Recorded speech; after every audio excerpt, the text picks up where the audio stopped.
Ediabal is an Igbo man. He's from Obom in Abang.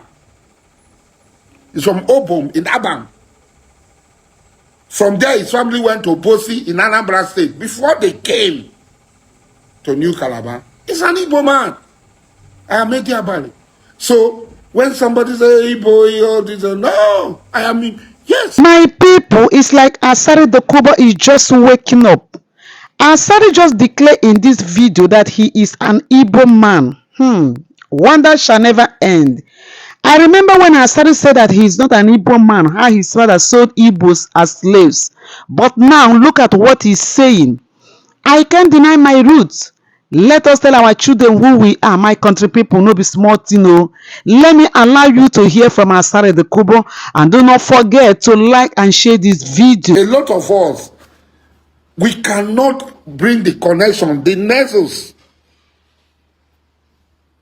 We give his history. We just think history is fairy tale by moonlight. No. History is an empirical subject. Look at what James Bible described in 1699 and the Song of the Sekabo. Look at how they came together. Look at the nexus. Look at the connection, unbreakable connection.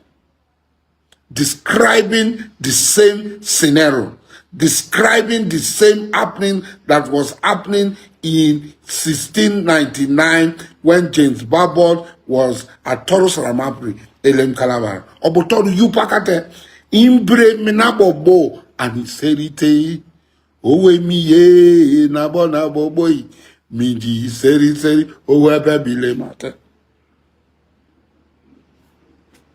It solves a lot of problems. People are making claims, frivolous claims today.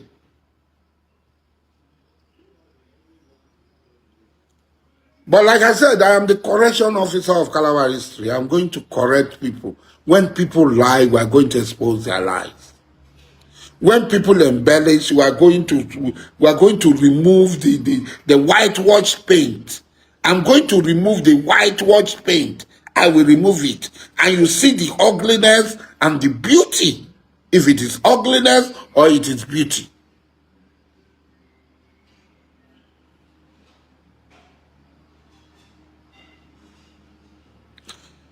Now, Calabari people, the port of Bonny and the port of Calabari were the greatest slave port in this part of in the whole of Africa. These two ports were the greatest slave ports. Because the greatest number of slaves right from the Congo down to Senegal, the greatest number of slaves left the port of Bonny and the port of New Calabar. And who was the pioneer person who started this slave trade? We are told that it is Eweredaba Black Duke. Eweredaba started it, and King Asimini of Grand Bonny Okoloba took from him. So they both traded, bringing slaves from Igbo land and selling, or from Ibibio land and selling. There is no report of selling slaves of Apua people, other Ijob people, except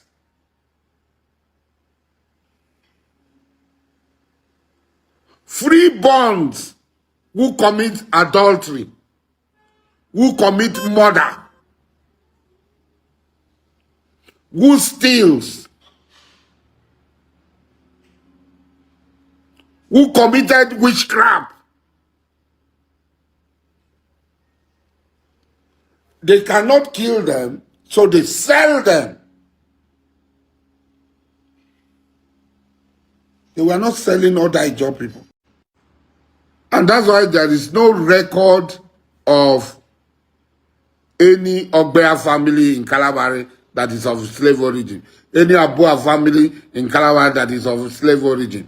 Any Gene family in Calabar that is of slave origin. Any Okirika family in Calabar that is of slave origin. Or Kola or anywhere.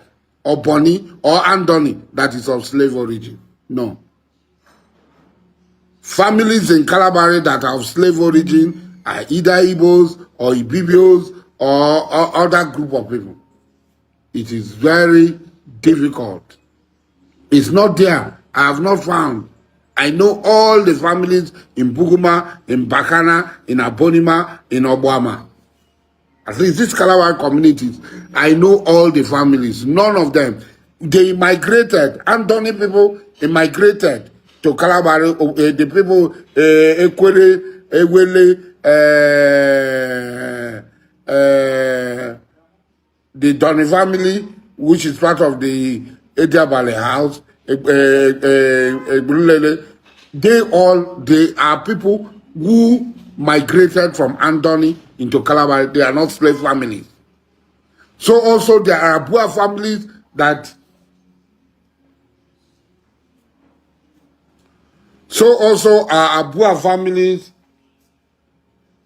that migrated from Abua into Calabar. They are not slave families. So also you have Sarah,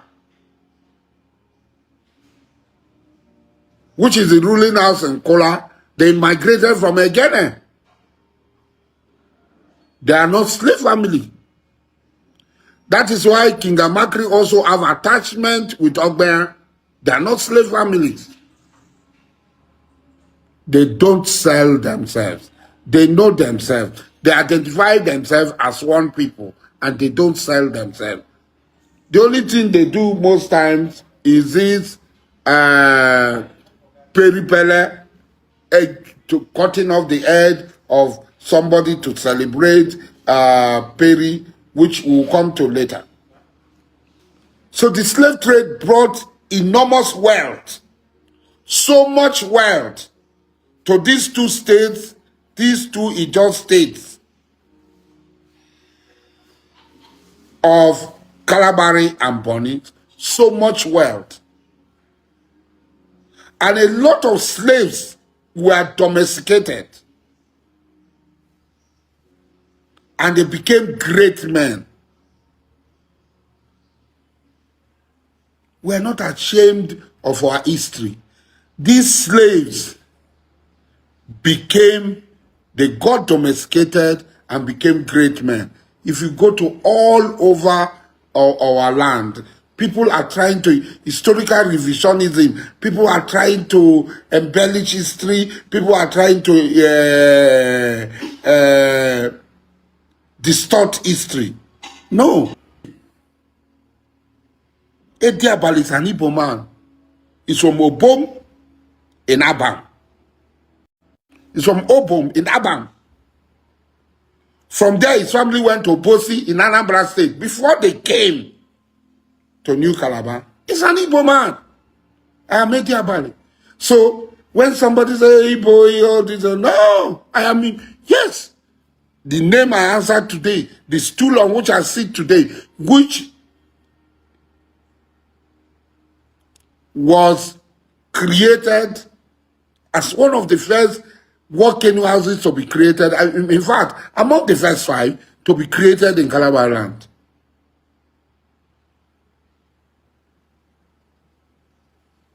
Ediabali became the richest man of his time. He's an Igbo man, 100%. And he never denied being an Igbo man. So I, his worthy descendant, will not deny. I have my disagreement with Igbo, but I cannot. So also is Briggs. So also is Asfor.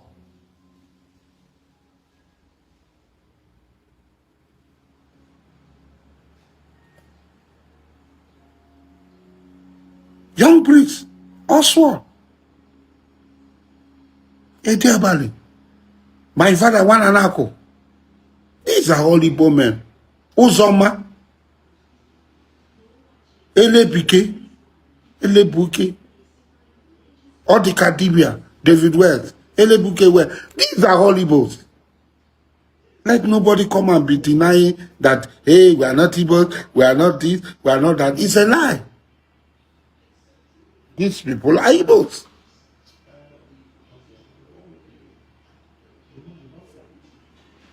They're Igbos.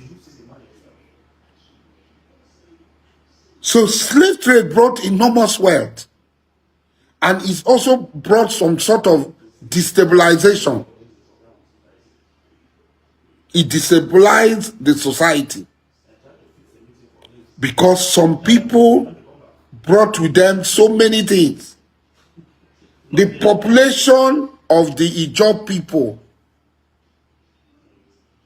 in Calabar and in Bonny was overwhelmed by inflow of Igbo and Ibibio influence. But more of Igbo. Why Calabar was able to totally assimilate all others who came in contact with them, Bonny was not able to do so. Okirika was not able to do so. That's why you go to Ganama or Akaliama, these places, they are speaking Igbos. But in Calabar, no Calabar community speaks Igbo. In fact, even people they brought from Igbo yesterday, after today, they find it difficult to speak Igbo.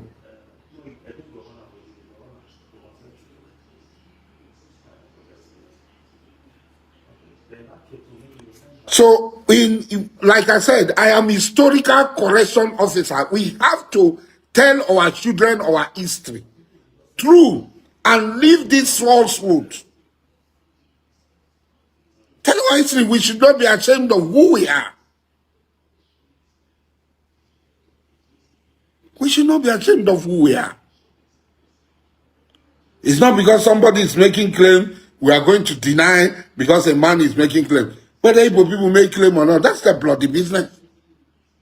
That will not stop us from saying that this is what we are, who we are.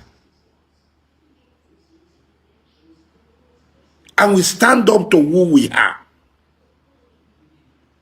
We keep record of who we are. We tell the world who we are. We stand so that from that we can draw our strength. We can become who we really are.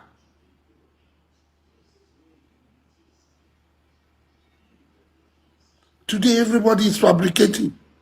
Everybody is doing this. Why the fabrication? Calabar was strong and powerful. Today Calabar is weak and is in the mud, and everybody trample on us. So our denying, our distortion, all our rubbish. Where has it taken us to? It has not taken us anywhere. We have started, we'll continue. Why we should go back to what we are. Why we should give our children the truth of who we are. Except to do that, we'll continue to fail. Thanks for watching. Bye.